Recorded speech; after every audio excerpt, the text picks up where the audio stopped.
Alright YouTube, how's it going? Welcome back to the channel. So today guys, we are going to talk about some tech cards that you can use for the Purrely archetype for the month of September. So hopefully we'll have a full-fledged Purrely archetype, let alone Kashtira's. I'm not really hoping for Kashtira's anyways, but yeah, hopefully we'll get those cards by September. So yeah, these cards I'm gonna separate them by main deck cards and then extra deck cards, and possibly maybe this will help you out in teching out your Purrelys once they comes out. Right off the bat, we are gonna talk about the first card, which is Kurikara Divine Incarnate. So not only that this card is really good up against Kashtira's, they are somewhat good in other decks as well that uses their effect during your turn. So you can use the effect of this card, distribute all the monsters, and basically you have a fat monster on the field with a lot of damage. Also, if you're going up against a mirror match for Purrelys, this can actually benefit you since they have a ton of interaction during your turn. And also that goes with Kashtira's. So yeah, one Kurikara Divine Incarnate for the upcoming meta. So that's the first card. Let's move towards the second and third card. So second and third card, I mean, because we are gonna use Dark World. So once Purrelys is going to be coming out, Dark World is one of the best archetypes that synergize well with Purrelys, since the discard ability of the quick play spells allow you to trigger the effect of the Dark World monsters. Let alone, there is an engine that you can allow yourself or allow the Purrely archetype to draw cards, which of course we have a copy of Brow and a copy of Snow. Now, I've seen this in my research that people are using one copy of Snow and then 3 copies of Brow. But in my own perspective, I think that is too much. So you're just basically gonna run 1 copy of Brow and then 1 copy of Snow for that matter. It works the same way though. Because if you go with 2 copies of Brow or more copies with Snow, I think it'll tend to break from time to time. I do believe just running 1 or 2 copies of Brow in a Purrely deck is kinda good. Then next card we'll have a copy of Shaddoll Beast. So like Brow, you can use 1 copy of this monster because typically this is a level 5, so it's hard enough to summon to the field without any other supports. So unless you want to tribute your special summon monster for this monster, so it's either one of those, but basically you just need to discard this to draw 1 card.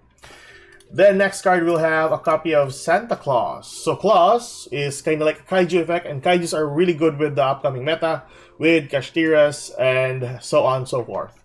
So Santa Claus, you contribute 1 monster on your opponent's side, and then during the end phase you draw 1 card.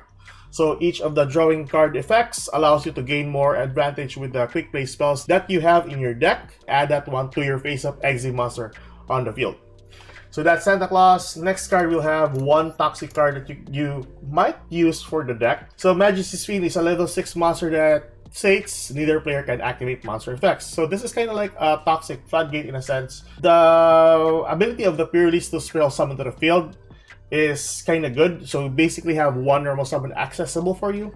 So that is why you can just tribute that monster and go for Majesty's Fiend, thus stopping your opponent from ever using some monster effects. Now this might be really problematic during your turn if ever that's the case, so I would advise going for your Noir first and then summoning your Majesty's Fiend. You won't have a problem with Noir getting removed on the field because Noir has an effect that it cannot be affected by activated effects. But during your turn, I think you can, if you have the Pretty Memory or Book of Moon, you can flip your Majesty's Fiend face down and then combo it off, end the game right then and there. If you want to flip it or turn it back on, just flip Majesty's Fiend back on. It's really toxic though. But yeah, that's Majesty's Fiend. Next card we have a copy of Lava Golem. So kaijus are going to be really good with the upcoming meta, so Lava Golem is no exception, alongside some other kaijus and the Kurikara. Kaijus, if you want to remove a couple of monsters, not just 1, you basically want to run 3 copies of Lava Golem. The only downside for Lava Golem is you can't normal summon anymore. Well, in some cases, for Purrelys, it doesn't really matter for them because majority of the time you can use their quick play spells to special summon a monster from your deck. So that is 1 Lava Golem for you. The next card, you can have a copy of Performapal 5 Rainbow Magician. So this card, I think this is really well known during the Dark vs. Light event. once you need to have a set card on your side of the field so that you are exempted is the word, exempted from the effect of 5 rainbow. Now your opponent, once they set a card, that would be the end of your effects for the 5 rainbows, right? But let's say you have a face-up Noir on the field, and they tried to put a face-down card in the field so that their monsters can activate their effects. Well, the Noir can actually help you remove those face-down cards so that basically they don't have any more face-down cards to work with, and their monsters can't activate any effects, or basically can't attack. So I think that's one thing that you can actually use for the deck, but it's kind of toxic. So that's 5 rainbows for you, and this one is really funny. When I got it, I was really having a hard time against Runix having this card on the field. So, but yeah, after I opened 10 packs after the event, I got a royal finish for 5 rainbow, and I was like, yeah, cool, thank you.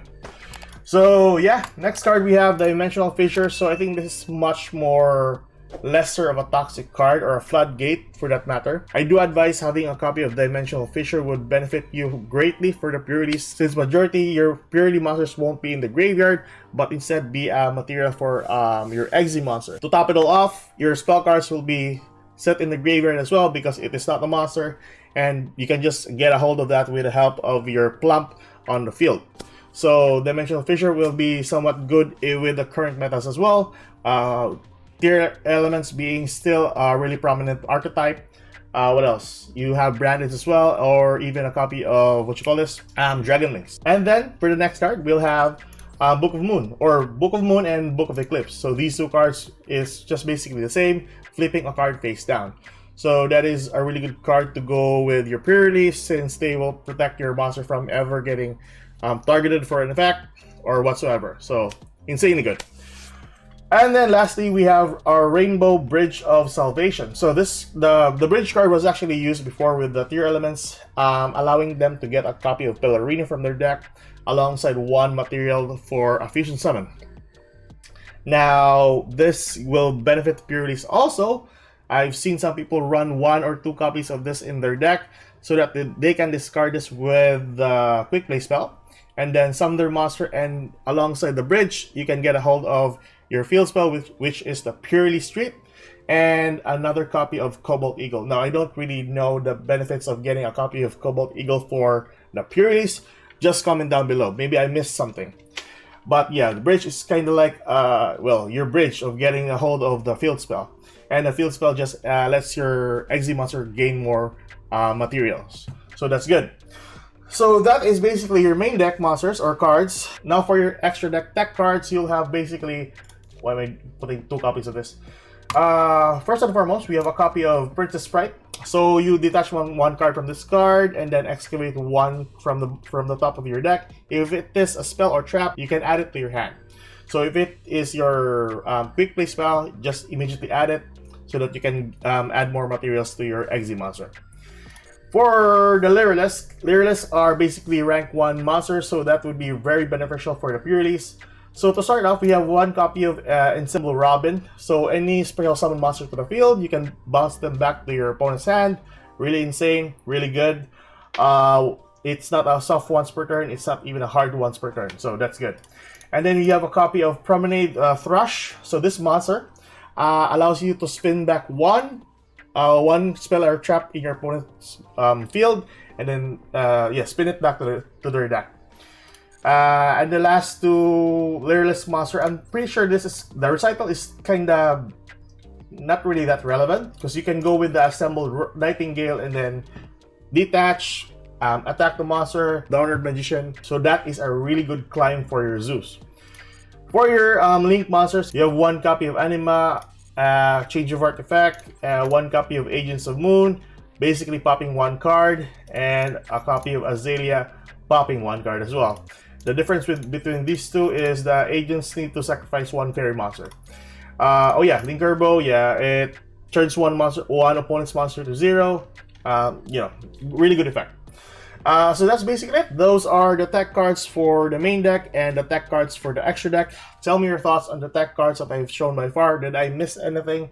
I am not including the staples, which is Nibiru, Triple Tactics, and some other stuff that are already going to be relevant by the next month. But anywho, that is it for today, and hope you enjoy this kind of content. Like and subscribe for more contents like this, and I'll see you guys in the next video. Goodbye.